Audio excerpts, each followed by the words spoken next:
Oke, Rahim. Assalamualaikum warahmatullahi wabarakatuh. Sebelumnya kita akan mereview mata pelajaran aplikasi Linux dalam bidang industri.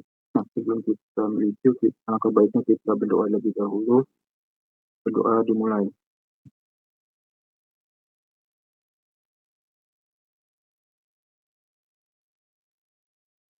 Amin.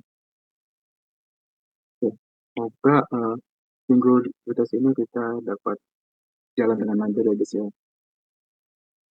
Oke. Saya akan membahas 3 bab, yaitu di 3 pertemuan awal, yaitu di bidang etika dan sosial, terus di bidang kesehatan, dan bidang pangan. Oke, kita aja ya. Nah, udah pada lihat kan gambar-gambar ini. Nah, di gambar sebelah kiri ini ada namanya Madara Uchiha dengan Koyominya, dan ada Thanos dengan Stone'nya. Nah, mereka dua gambar ini memiliki kesamaan, yaitu mereka memiliki kekuatan, tapi kekuatannya itu tujuannya baik sih, sebenarnya tujuannya untuk perdamaian, untuk keseimbangan depan, tapi cara mereka yang tidak baik, yaitu cara mereka yang tidak beretika, misalkan pembunuhan di Thanos dan uh, perebutan hak asasi manusia di Madara. Nah, ini ada hubungannya dengan mengapa perkembangan teknologi dibatasi oleh etika dan sosial, khususnya di nanoteknologi, karena potensi dari inovasi nanoteknologi itu sangat gacor teman-teman, karena uh, nanoteknologi itu bisa merekayasa material, bisa apa aja, mereka bisa dari pangan, medis.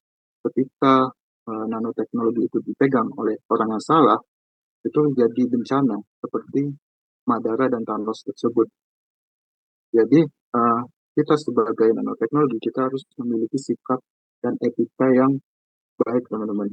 Dan kita yang memiliki pengetahuan, kita tahu mana nanoteknologi yang aman, yang baik, mana nanoteknologi yang buruk seperti itu. Hal ini demi keamanan dan kesehatan lingkungan.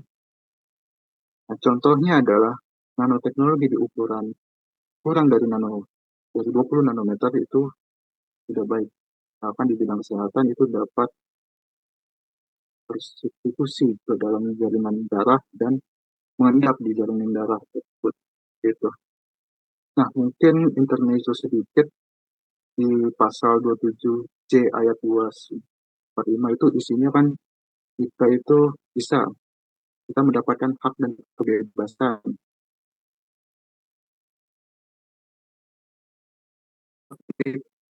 uh, agama misalkan seperti itu ya. Nah, secara eksplisit nanoteknologi juga seperti itu. Kita mengembangkan nanoteknologi secara masif misalkan, tetapi tidak sesuai dengan etika. Nah, itu tidak diperbolehkan teman-teman. Kita harus mengutamakan nilai-nilai moral, nilai keamanan, kesehatan, dan yang lain-lain. Seperti itu. Lanjut, lembaga-lembaga apa aja sih yang mengatur regulasi dan keamanan nanoteknologi? Nah, di sini ada Lembaga Nasional Nanoteknologi Inisiatif atau NNI. Nah, fokus dari NNI ini yaitu yang pertama mempelajari sifat nanoteknologi. Yang kedua, pengembangan material baru. Misalkan ada material baru, kita bisa misalkan dosisnya ada berapa gram yang aman. Terus perangkat instrumen nanoteknologi yang baru, misalkan ada SEM baru, TM baru yang lebih canggih. Terus komersialisasi nanoteknologi, komersial produk-produk nanoteknologi juga dikembangkan di UNI. Terus yang terpenting adalah terkait dengan dampak sosial, etika, dan hukum, serta regulasi dan keamanan di dunia. Nah, lembaga NNI ini merupakan lembaga di Amerika Serikat. Nah, bagaimana dengan Indonesia? Di Indonesia sendiri, regulasi masih belum ada, regulasi teknologi tepatnya. Di Indonesia sendiri masih berkembang dalam pengembangan nanoteknologi serta regulasinya. Contoh, kita bisa berkembang, kita bisa bekerja sama dengan BRIN atau PT Teknologi Indonesia, terus universitas-universitas yang lainnya. Tuh. Oke. Nah, untuk bab yang kedua, kita akan membahas aplikasi dalam bidang kesehatan. Yang kita ketahui di dalam bidang kesehatan atau biomedis, kita pasti ketahui kan ada beberapa nanosistem ini. Itu ada dendrimers yang biasanya obatnya ada di sini nih, tengah sini, kalium. Terus ada liposom yang terbuat dari lipid, terus ada quantum dots, Rudi gitu ya. Terus ada Michelle, ada yang lain-lain. Mungkin saya belajar di semester-semester yang lalu. Selanjutnya di nanosistem ini membuat apa ya, tujuan membuat aplikasi ini gitu. Seperti bisa terapi genetik, bisa drug delivery, bisa terapi cancer, genetic order, dan yang lain-lain. Nah, aku udah merangkum nano-nano struktur yang ada di sini. Kalian bisa baca aja apa aja pengertian dari nanostruktur ini. Aku nggak membahas lagi ya teman-teman karena ini udah dibahas berkali-kali. Contoh aja deh, ya, liposom deh. Liposom itu kan terbuat dari beberapa lipid kan, yang ada kepala dan ada ekornya. Nah, lipid-lipid itu berlipid layer yang layer-layer. Nah, tujuan dari lipid layer ini untuk menghantarkan obat hidrofobik dan hidrofilik yang melindungi obat dari degradasi di dalam tubuh kita. Artinya, struktur lipid ini mirip dengan membran sel yang memungkinkan untuk pengantaran obat secara aman dan target spesifik. Gitu. Lanjut. Nah, di aplikasi dalam bidang kesehatan itu ada banyak aplikasinya. Salah satunya adalah terapi gen. Gen ini terlalu kecil nggak gambarnya? Aku ubah ya. Eh,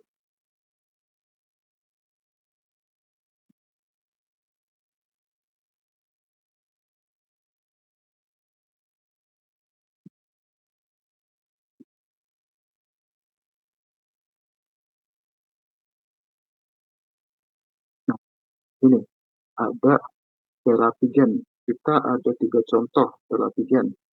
Yang pertama itu adalah terapi gen menggunakan liposom dengan didoping menggunakan gen apa itu lupa. Gen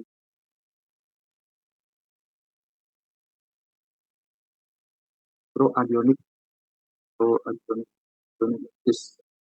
Nah, agionosis ini dimasukkan ke dalam liposom.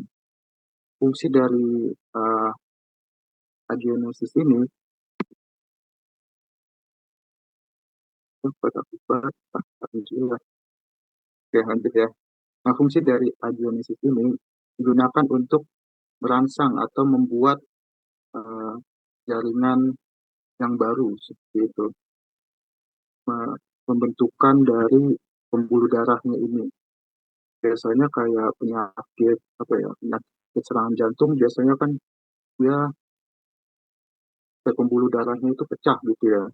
Nah, dengan nano liposom ini yang dimasukkan dalam adenos ini dia bisa membantu pembuatan pembuluh darah yang baru seperti itu.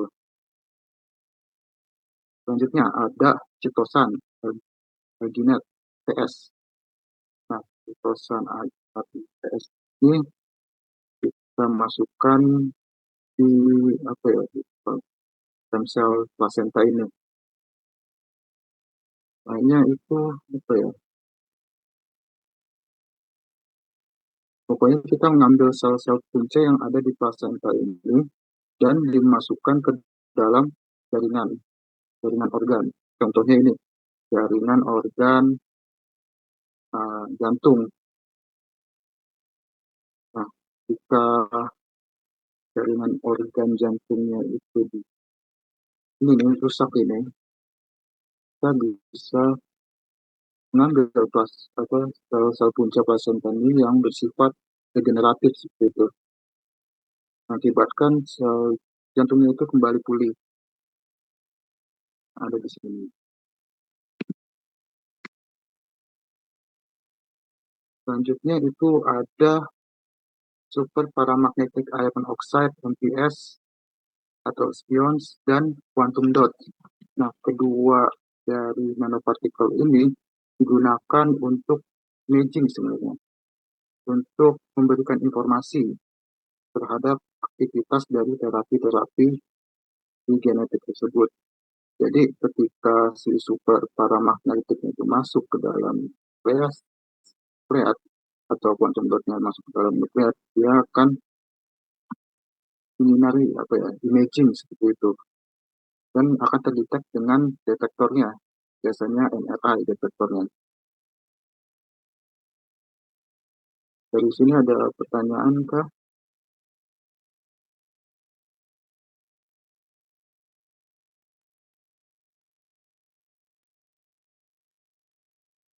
Bisa kita lanjut ya ke cancer treatment. Jadi cancer treatment itu ada dua metode, metode yang tradisional dan metode dengan nanoteknologi. Yang kita tahu kan metode tradisional dengan kemoterapinya, dia itu akan merusak sel-sel jaringan kansernya sendiri dan merusak jaringan sel-sel sehatnya. Ya, karena kemoterapi itu biasanya menggunakan energi yang tinggi, kayak energi sinar X seperti itu. Energi sinar X ini akan merusak semua sel-sel yang ada di sekitarnya. Nah, dibalikannya dengan nanoteknologi, nanoteknologi itu lebih aman dipakai karena dia memakai kayak ini, namanya tuh tas yang memakai apa kayak antigen yang dapat menempel dari sensor selnya ini. Kita ketahui kan dari nanobiomedis kan ada aktif dan pasif ya. Kalau aktif itu biasanya nanopartikelnya langsung mengetahui sensornya. Kalau yang pasif itu dia biasanya nanopartikelnya itu dia biasanya mencari-cari dulu, dan baru kalau sesuai dengan tujuannya dia bakalan masuk ke nanoteknologi, masuk ke ininya, tumornya seperti itu. Nah, keuntungan dari nanoteknologi ini dia hanya mematikan si tumornya aja, tidak mematikan si sel-sel yang baik.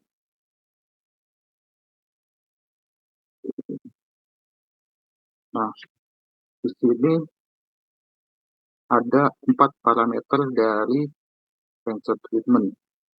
Yang pertama itu adalah tipe dari nanomedicine yang kita bisa memilih. Tipe-tipe apa saja sih yang kita dapat pilih di nanomedicine? Misalkan buat NPS, biasanya kan buat imaging ya kan. Atau carbon nanotube, biasanya kita buat drug delivery. Itu kalian bisa pilih tipe apa yang kalian butuhkan untuk nanomedicine. Selanjutnya itu ada surface area dan ukurannya.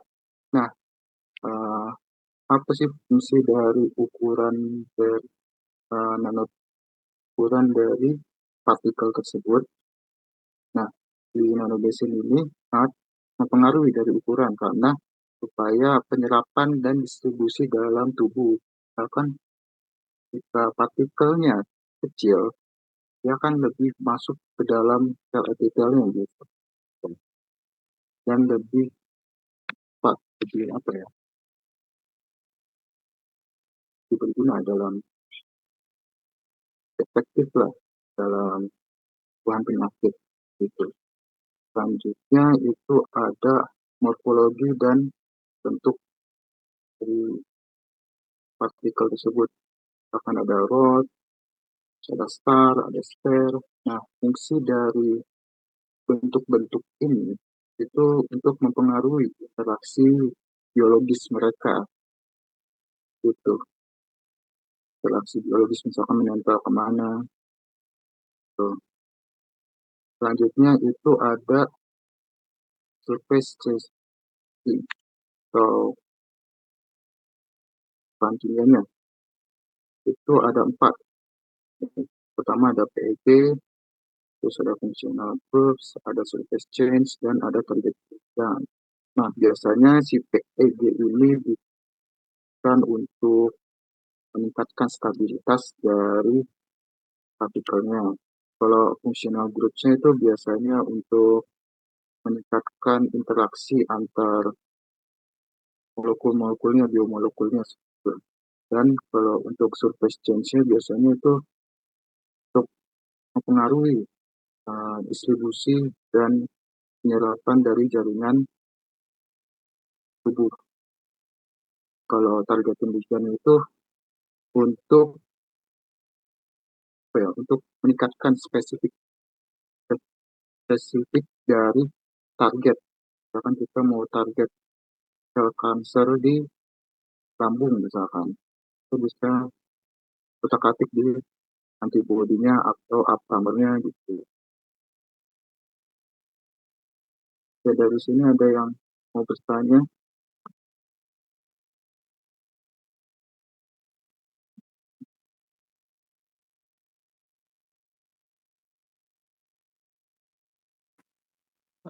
Boleh nanya. Boleh, boleh. Jadi ini tuh kayak active agent gitu ta? Yang mana tuh yang ini tah? Yang B, Aptamer itu, yang B. yang B. Oh iya, ya, aktif agennya gitu ya. Jadi kita bisa kayak targeting sih sebenarnya. Kalau B targeting gitu. Ya, berarti ya sama aja kan.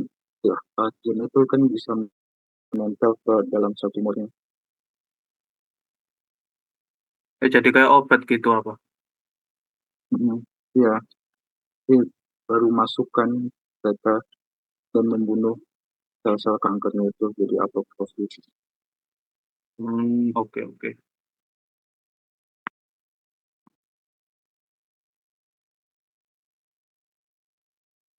Ya, ada lagi mungkin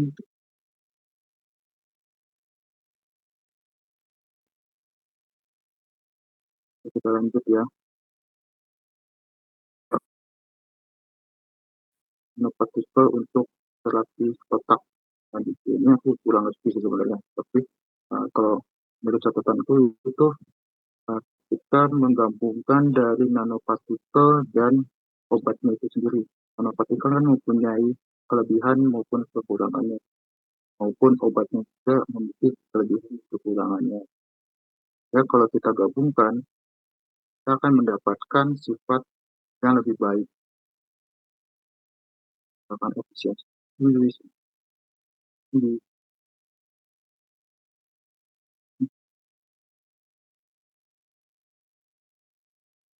Lanjut aja kita ke imaging. Nah, di medis kita ada 2 metode imaging. Yang pertama in vitro dan in vivo. Nah, in vitro ini kalian bisa ingat nama latinnya itu di dalam kaca kalau nggak salah. Ya, itu di dalam kaca. Jadi in vitro ini pengertiannya itu di luar makhluk hidupnya. Jadi kita mengambil sampel kansernya gitu. Terus kita dikasihkan, kita tempel misalkan nanopartikel dan ligannya, terus kita dan detektor. Kalau in vivo sendiri dia di dalam makhluk hidup, biasanya ini mencit sih yang disuntikkan. Nah, proses penyuntikan ini ada banyak, misalkan di dalam oral, misalkan di mulut gitu. Ada juga kemarin tulis itu di bawah kulit, di otot, terus ada juga di tuh, saluran vena, di pembuluh darah gitu. Ini untuk kan kansernya itu ada di bagian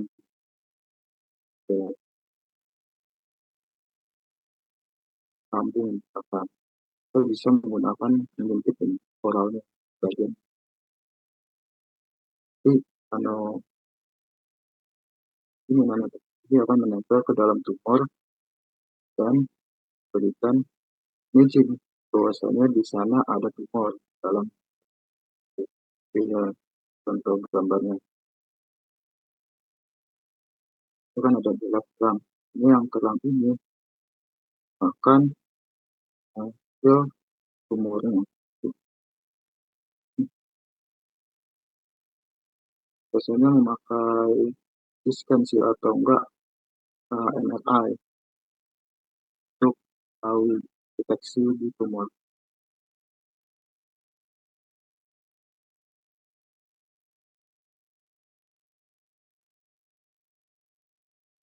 Ini ada pertanyaan tentang imaging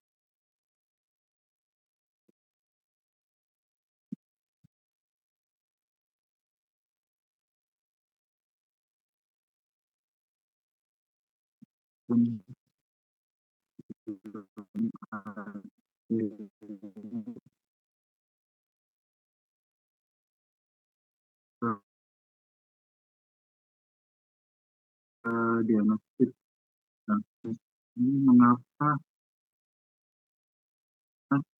kan nanoteknologi? Karena nanoteknologi kan biasanya kan memiliki luas permukaan itu lebih sensitif terhadap eh, dunia luar, lingkungannya. Nah, hal ini dimanfaatkan untuk diagnostik, misalkan untuk glukosa, untuk tes antigen COVID atau tes kehamilan seperti contohnya. Nah, contoh dari diagnostik nanoteknologi itu ada diagnostik influenza. Nah, ini aku kurang ngerti dari cara dia mendiagnostiknya. Mungkin aku kerja ke dalam sini ya, voltamogram. Mungkin kalian masih ingat di apa ya, mata kuliah nanokarbon kan ada voltamogram. Di sebelah sini itu ada bagian stadion.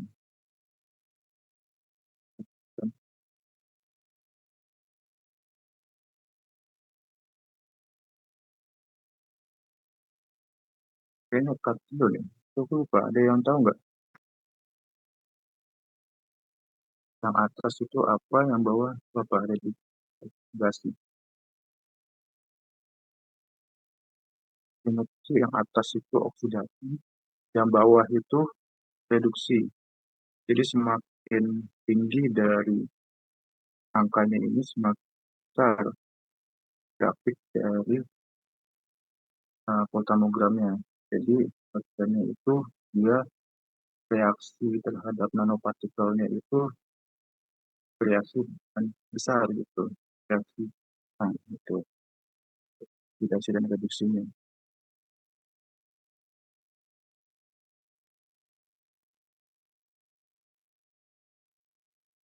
Semoga nggak salah ini oksidasi, ini reduksi.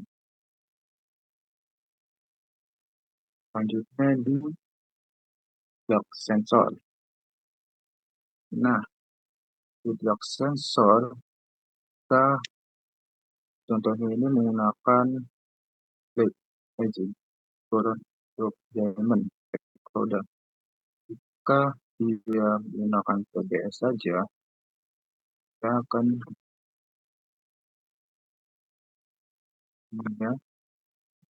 grafiknya akan apa ya, kayak landai. Kita ditambahkan dengan oxygen, dia akan diskusi grafiknya itu akan naik. Hal ini menandakan bahwa di mana partikelnya itu bereaksi dengan di drugnya, di obatnya, bahwa dia bereaksi obatnya.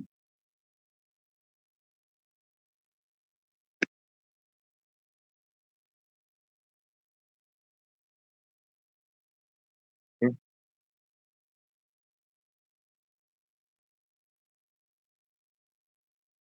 Dan dari sini dari di bidang medis. Politis itu sebentar ada pertanyaan, pertanyaan kan?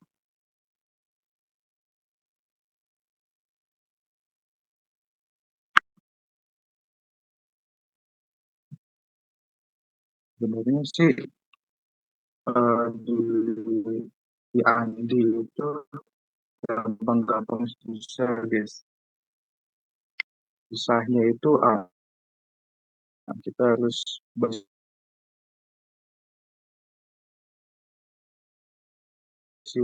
fungsi ini, bersih fungsi itu, gitu.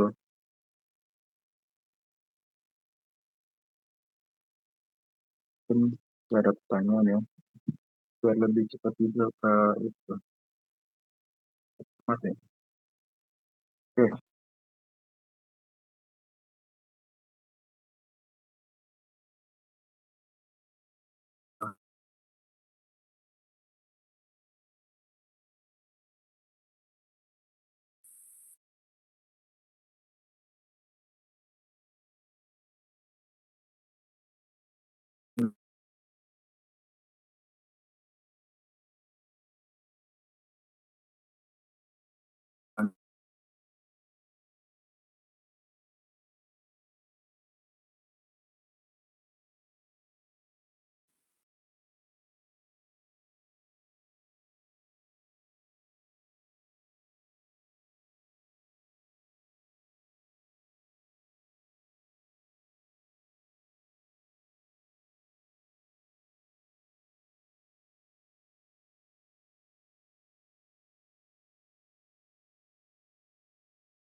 Mohon maaf sih, kayaknya internetku udah nge-lag ya. Bentar, kita lanjut.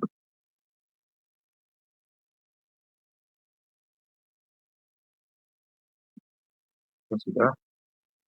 Selanjutnya itu ada nano artificial dan nano sentimental. Biasanya kan kita nano bahan, pakai bahan-bahan nano, kita bisa nambah khasiat misalkan atau mengurangi dari eh, misalkan mengurangi lemak dalam makanannya. Terus selanjutnya ada nano kapsulasi dan nanoteris. Nah, ini biasanya di dalam obat atau di dalam suplemen, biasanya pakai untuk apa ya? Kayak misalkan suplemennya itu dibuat untuk lambung, misalkan. Nah, nanokerisnya itu akan mereduksi di lambung, kita di hati. Nano teknologinya itu akan menuju ke hati. Nah, selanjutnya itu adalah food packaging. Nah, food packaging ini terdiri dari empat, yaitu adalah improve packaging, packaging, smart packaging, dan biodiversitas. Nah, perbedaan dari keempat packaging itu yang pertama improve packaging, yaitu lebih fokus terhadap kayak peningkatan kualitas fisiknya sih. uh, Kekerasan dari packagingnya, terus kualitas dari kemasannya. Kalau active packaging dia itu ke lebih ke fungsi dari menjaga kualitas produknya itu. Misalkan dia dapat tahan terhadap kedua misalkan. Terus dia antimikroba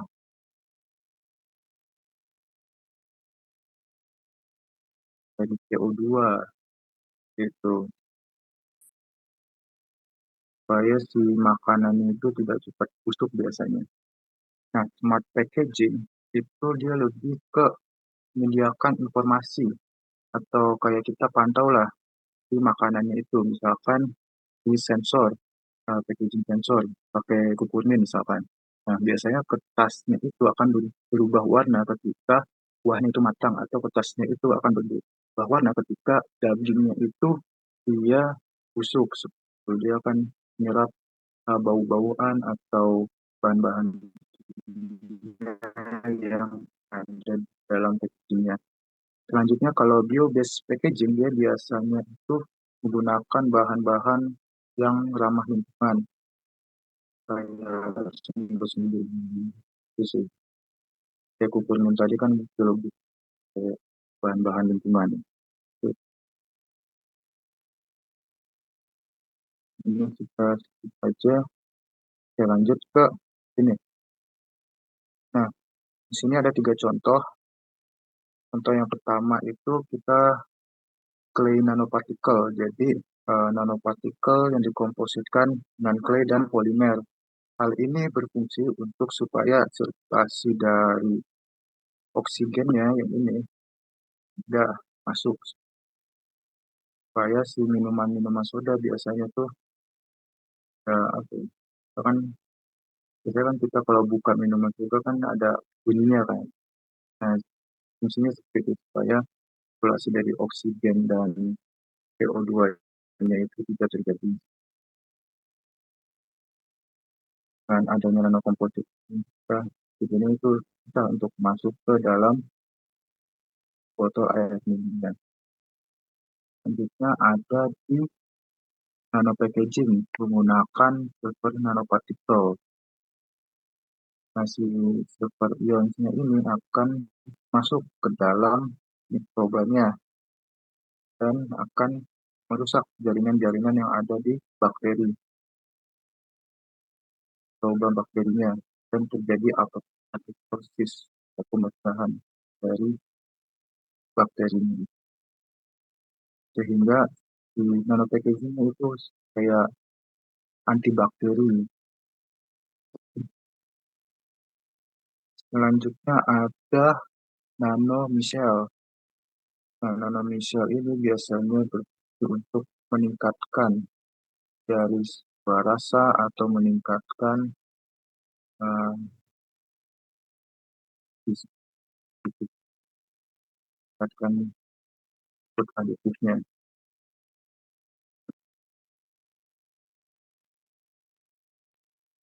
Dan bau-bauan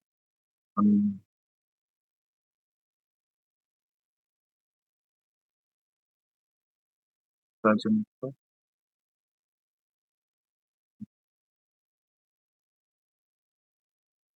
ke sel yang lebih besar itu akan meningkatkan flavornya, dan ketika misalnya yang lebih besar akan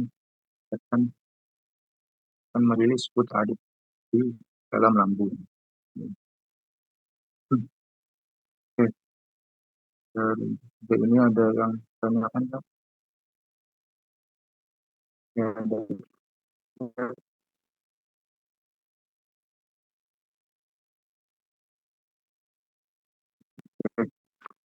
bedanya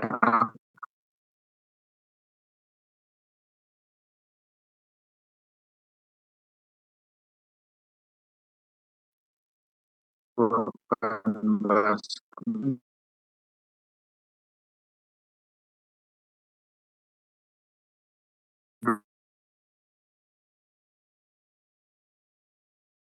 untuk eh, di dalam ini nih, di dalam ini daging misalkan. Nah, ini namanya active packaging supaya dia antimikroba. Dia memakai silver nanopartikel. Biasanya antimikroba atau oksigen supaya si oksigen itu tidak masuk ke dalam si packagingnya. Nah, kalau smart packaging biasanya itu dia lebih ke sensor sih, memberikan informasi terhadap si makanannya. Misalkan yang tadi nih, di dagingnya ini nanti ditambahin kayak suatu kertas dari ukur min misalkan. Nah, nanti kertasnya biasanya warna hijau.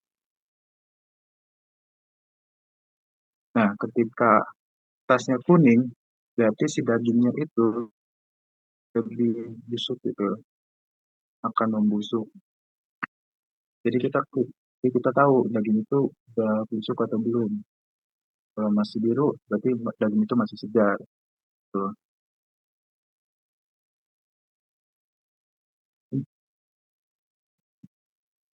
Aman kan?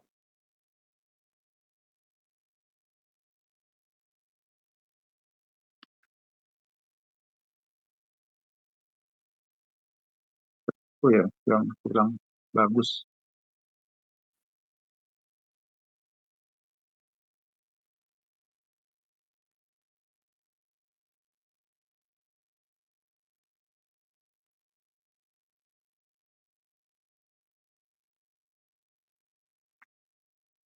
Nah, itu ya ke ini karena struktur mana yang lain-lain.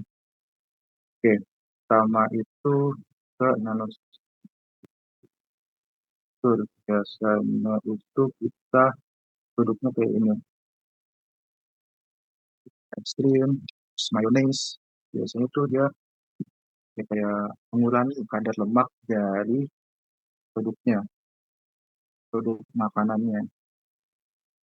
Biasanya cara untuk mengurangi dari kadar lemaknya itu akan ini menguji ya,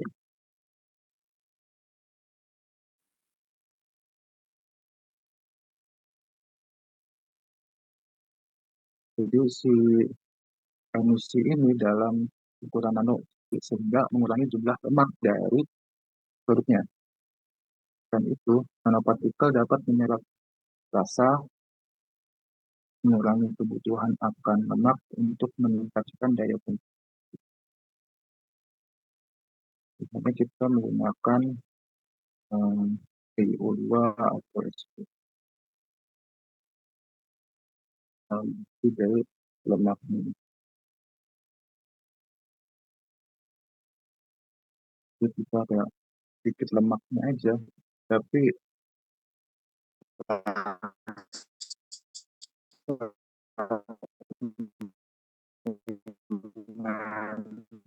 gizinya itu masih sama, jadi lebih sehat.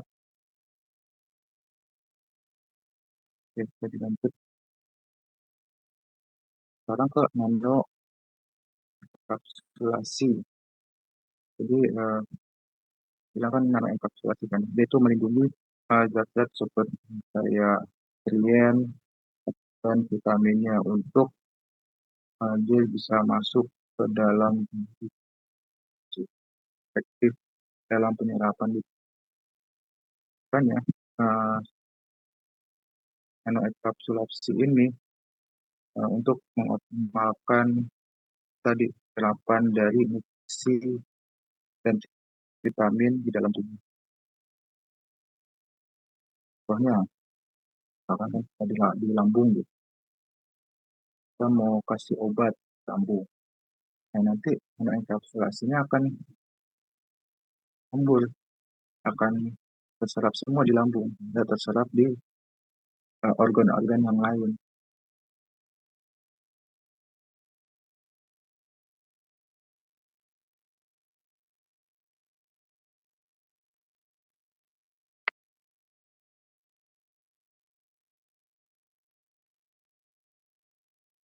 Jadi, ada pertanyaan dulu,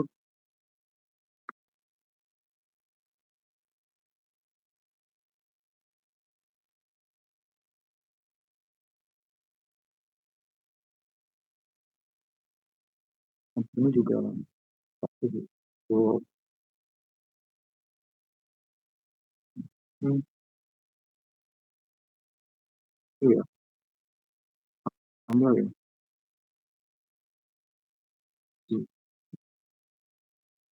Ya, dan lanjut ke nano emisi. Jadi nano emisi kan tahu itu jadi dari lipid ya, lipid.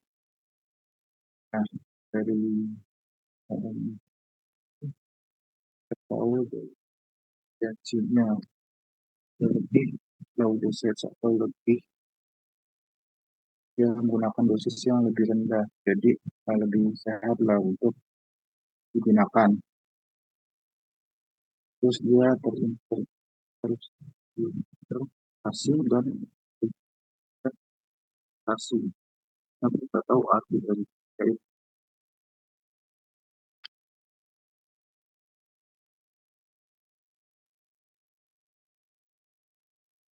Mungkin untuk meningkatkan stabilitas dari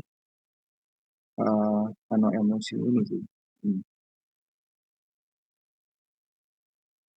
Meningkatkan penyerapan nutrisinya itu.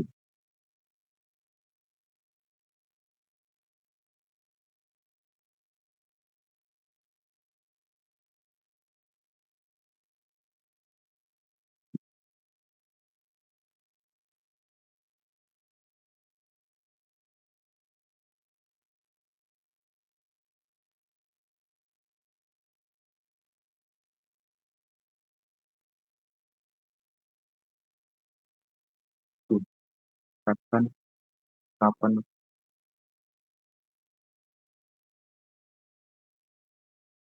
penyerapan produk margarin, keju, terus aqua nupa.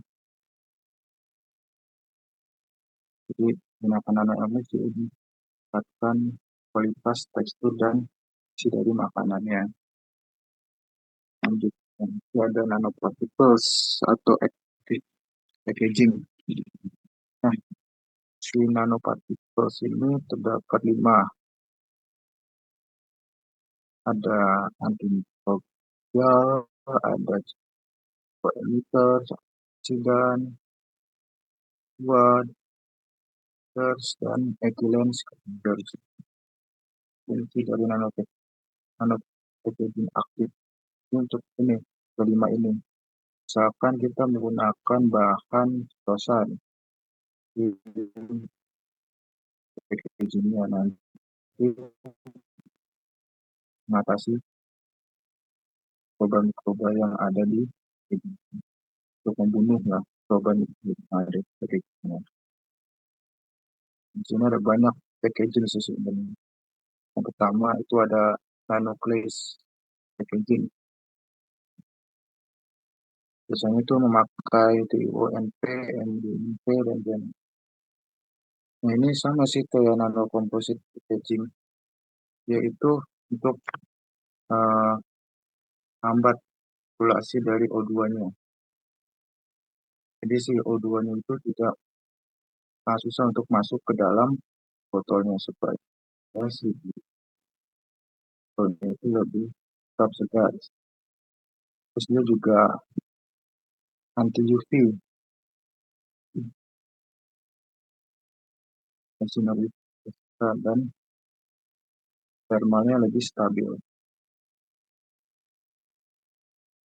Si nanokomposit itu ya juga gunakan, tapi saya menggunakan beda formula aja.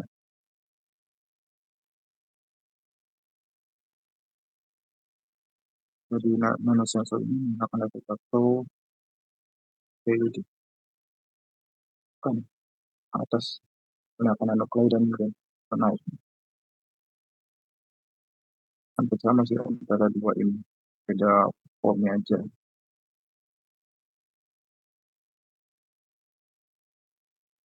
Dan dari sini ada pertanyaan tapi juga bingung sih bisa jelasinnya.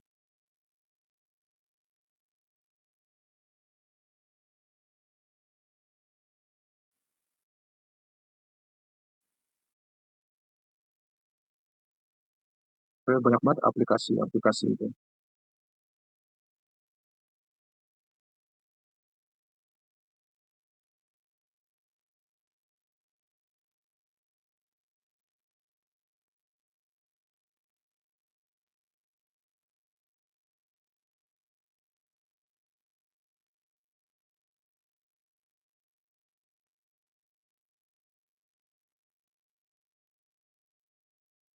Aplikasinya lebih enak.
gagasannya. Jadi ini ada nanosensor dari packagingnya. Itu berfungsi untuk memantau mikroba dan organisme yang menyebabkan pembusukan pada makanan sehingga memastikan keamanan produk. Jadi kayak itu sih, contohnya kayak sensor di COVID itu kan. Nah ini bedanya ini di makanan. Jadi kita kasih sensor ke makanannya supaya ada mikroba nggak di makanannya, ada pantauan dari mikrobanya.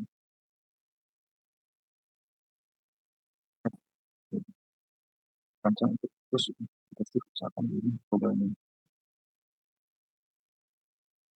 Lebih lanjut, hanya aku nggak tahu ini apa, tapi di nanosensor in plastik dalam packaging itu peran untuk pelacakan makanan dan deteksi patogen untuk keamanan dan kualitas produk.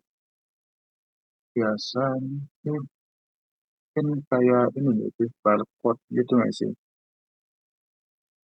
Jadi di packaging itu ada barcode untuk mengetahui informasi-informasi apa aja yang di dalam makanannya.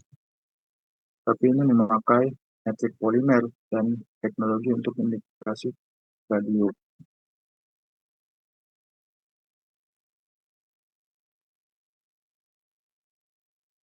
Sini juga ada nanosensor untuk memeriksa residu pestisida dan zat tambahan yang dipercaya dalam buah dan sayuran. Biasanya ini kalau di sini saya menggunakan chip, chip untuk kapan ini ada glukosa biosensor yang bisa mengetahui uh, apa ya kayak glukosanya itu tingkat kandungan dari glukosanya.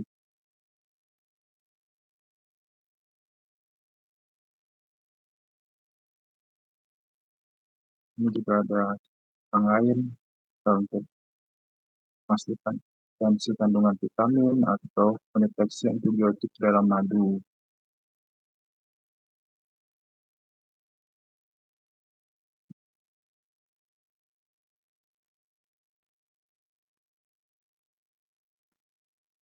Lanjut, nah, ini ada nanofiber. Biasanya nanofiber itu kan lapisan tipis ya. Biasanya ini sebagai katalis dan agen peningkat viskositas. Nanofiber ini biasanya terdiri dari proemulsi yang terperangkap di dalam struktur nanofiber yang terbuat dari nanopartikel dioksida. Jadi biasanya di situ ada sel-sel yang masih sehat dan sel-sel yang tidak sehat. Misalkan masukkan ke dalam chipnya ini.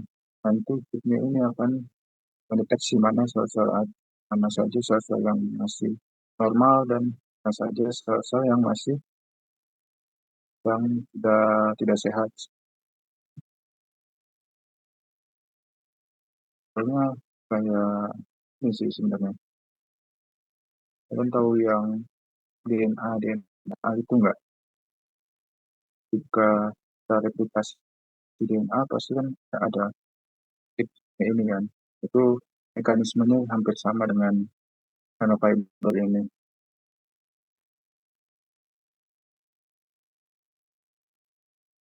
Kemudian lanjut ke ini nano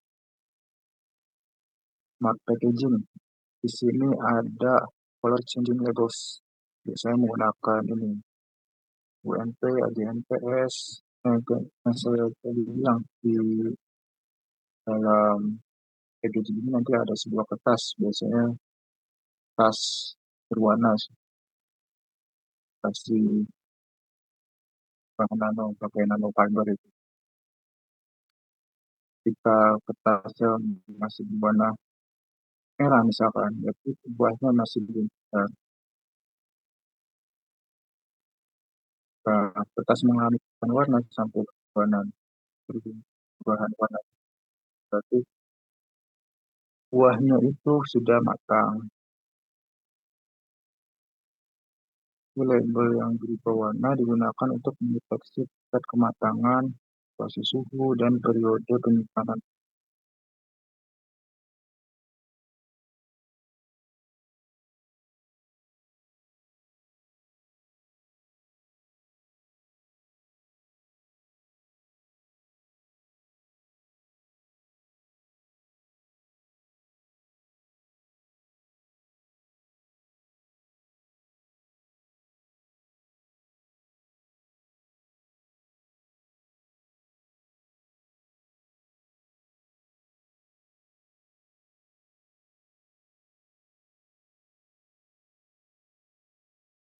Droplet dan nanodroplet.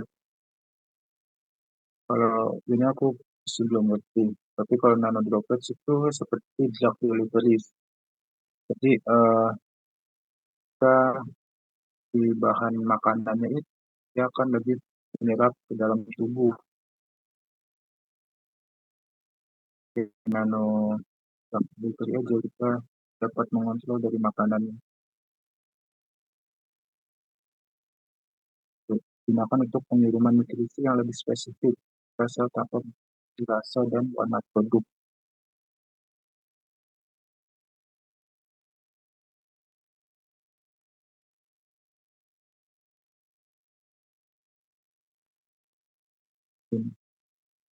Tapi ini mungkin kalian bisa pelajari sendiri ya, aku masih nggak ngerti sih apa fungsi dari nano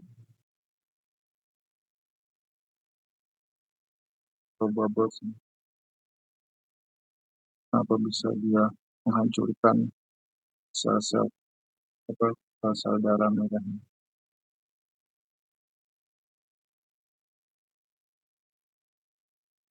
Lanjut aja ke nanofilm.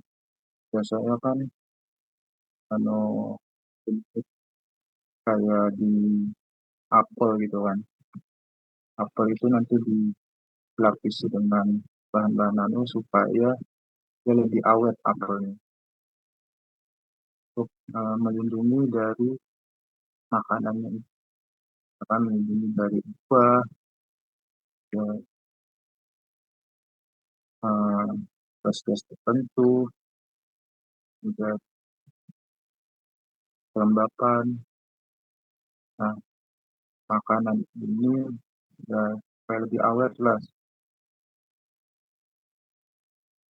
makanan ini. Yang bisa baca di sini. Fungsi untuk memperkuat plastik serta memberikan isolasi termal. Salah ketik ya. Pokoknya melindungi di makanannya ini dari O2 sih sebenarnya. Supaya tidak cepat.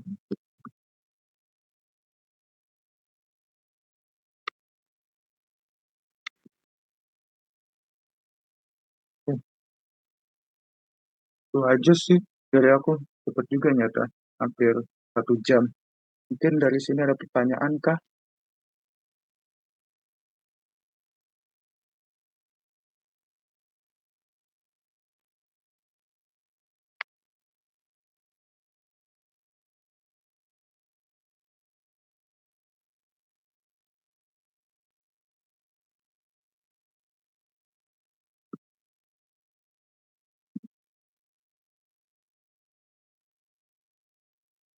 Ya, apakah ada soal tahun lalu? Nggak ada. Aku udah tanya sama Alif Fadli, nggak ada. Soal tahun lalu itu eh, adanya UAS. Yang UTS nggak ada. Boleh share PPT-nya nggak? Boleh, boleh nanti aku share ya. Ada lagi pertanyaan? Wah, susah nggak ya? Aku nggak tahu sih. Susah atau nggak. Kayaknya kalian ini aja sih, kayak aplikasi-aplikasi sih, apalin gitu. Misalkan di bidang biologis aplikasinya apa, bioimaging, misalkan mekanisme dari bioimagingnya, itu soalnya kayak apa ya, tahu juga, itu juga aplikasi sih sebenarnya. Kalau aku baca-baca di GPT itu, ini banyak aplikasi kita.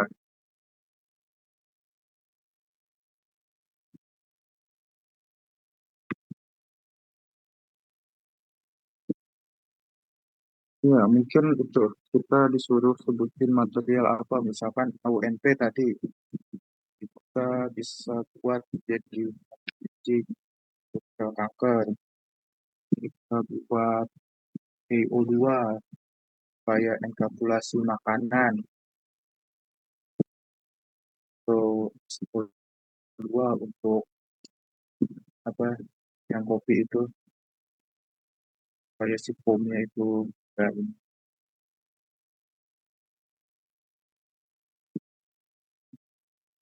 atau enggak ya mungkin disuruh jelasin mekanismenya, misalkan apa ya,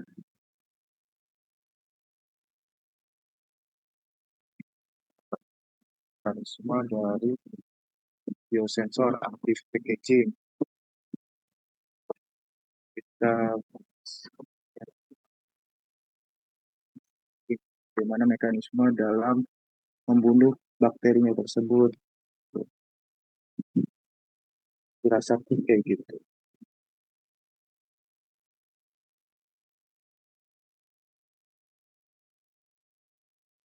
Sebenarnya gampang-gampang susah sih. Susahnya itu banyak aplikasinya aja yang kita harus hafalin. Kita harus banyak-banyak baca jurnal. Mungkin ada lagi kan sebelum dilanjut ke pembahasan satunya.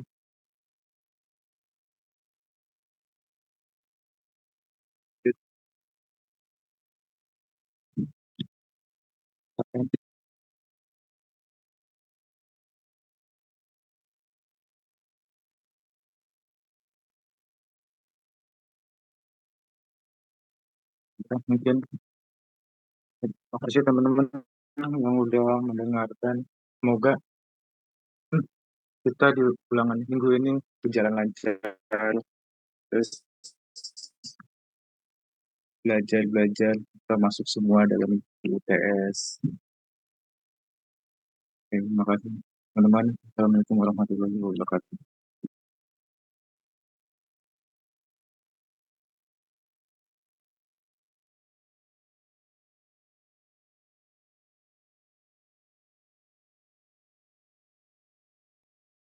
Oke, eh, halo teman-teman, kita lanjut ke TKM. Cuman gini, ini kan open diskusi karena kita nggak punya tutor. Tutor aslinya nyerah ya karena TKM materinya Pak Lutfi kesusahan, terlalu susah. Enaknya gimana? Mau tetap diskusi apa belajar mandiri?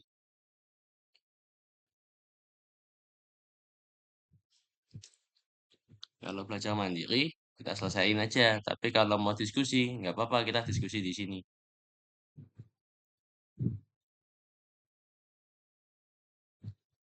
Ini untuk Jadi, prioritasnya sih ini buat materinya Pak Lutfi. Tapi kalau mau bahas materinya Bu Pras ya nggak apa-apa.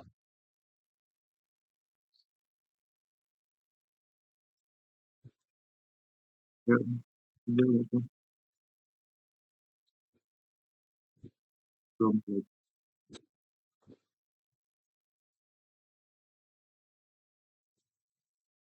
Iya.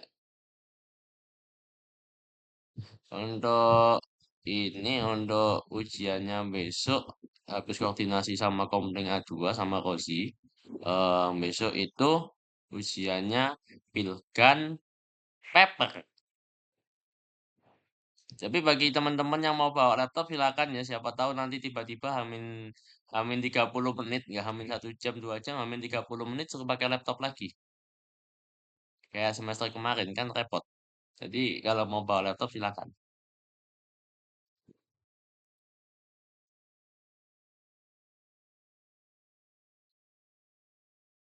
Gimana guys? Mau diskusi? Ada yang mau baca FTIR susah, iya susah. Atau mau mendengarkan penjelasannya Nadifa masalah ininya AFM sama SEM.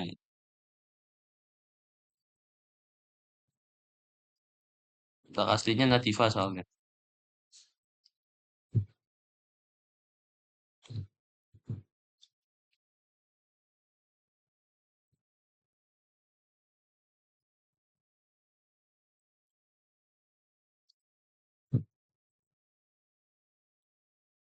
Nadifa mana ya? Udah hilang. Oh enggak. Enak.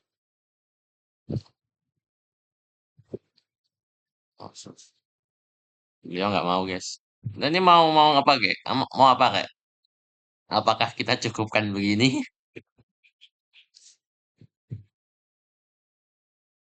Mandiri aja ya. Oke? Apakah teman-teman mandiri? Oke, kalau mandiri, selamat berjuang. Ya karena oh ya untuk materinya Pak Lutfi karena online ada di YouTube Tipsan semua. Terus untuk asinkron untuk ini untuk materi NMR nanti Gus kasih linknya aja karena A1 asinkron. Ini cuma dia apa TKM ya sama nggak tahu siapa. Eh kalau gitu udah ya selesai. Oke, makasih teman-teman bisa meninggalkan Zoom.